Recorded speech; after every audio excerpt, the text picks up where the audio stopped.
are pictures of Krazy Mac's sign, are pictures of, I think it's Family Video. There's light tower that they have out front, and Puffer's Floral. Those two signs have been approved by the Planning Commission Design Review, and they're not much different than Ron's. And that's what we've said all along, is we just want to be treated fairly, and I can tell you right now, I have not been treated fairly.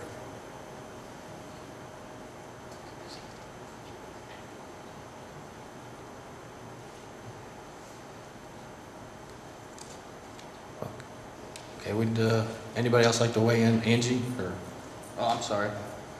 My name's Ron Heimbach, and I am the owner of Krazy Mac's. And I pretty much agree with everything that Brian has said here, except I didn't get a chance to say this at the last meeting. I did go to the building department months ago and asked if I needed for a permit for the sign, and they said if I was changing the panels, I did not need a permit if I wasn't erecting a new sign. So I'm sure that's probably what caused a lot of this confusion to begin with. And secondly, I think if you look at those three pictures, I mean, my sign is probably the least offensive of the three. And I really, at this point, do not see anything wrong with it, but I mean, it's up to you to make that decision now. That's really all I have to say. Okay, thank you. Angie, or anybody? The mayor?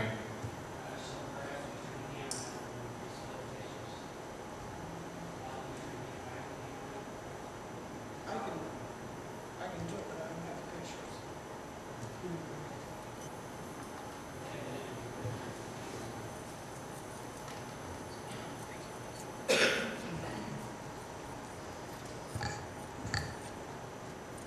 Mr. Chairman, while they're doing that, yes. Mr. Allen said that he thought the problem was rectified at one time. What happened? What made you think it was rectified at one time and then it changed?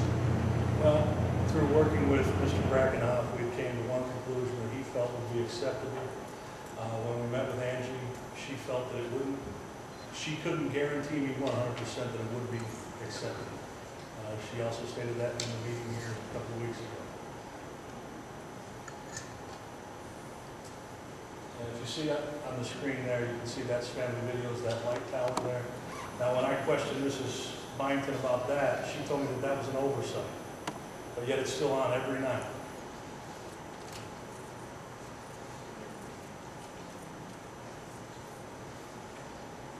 This is Krazy Mac's sign.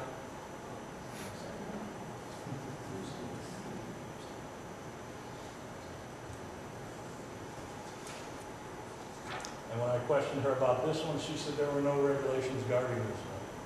So that's why they don't do it. That sign does change. There's 5 or 6 other backgrounds that are illuminated from the back.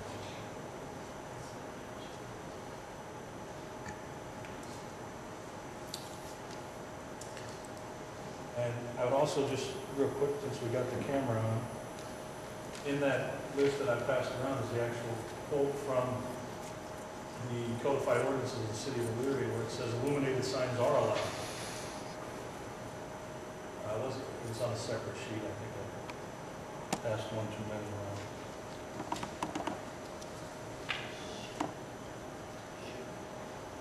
And, you know, I think the design review guidelines aren't real clear. They say you shall not and you should avoid, and that puts us in a bad position because I'll tell you right now, if the design review guidelines said you cannot have a white background, it cannot be illuminated, it wouldn't have a white background and it wouldn't be illuminated.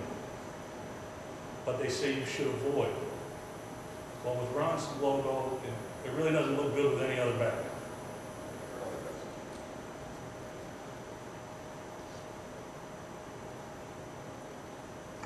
Okay. Anybody else like to weigh in on the panel? Angie? Thank you. Yeah, just to recap, the Planning Commission had approved the application with the background being opaque, and therefore the applicants are here today to appeal the section of the design review guidelines which are in front of you.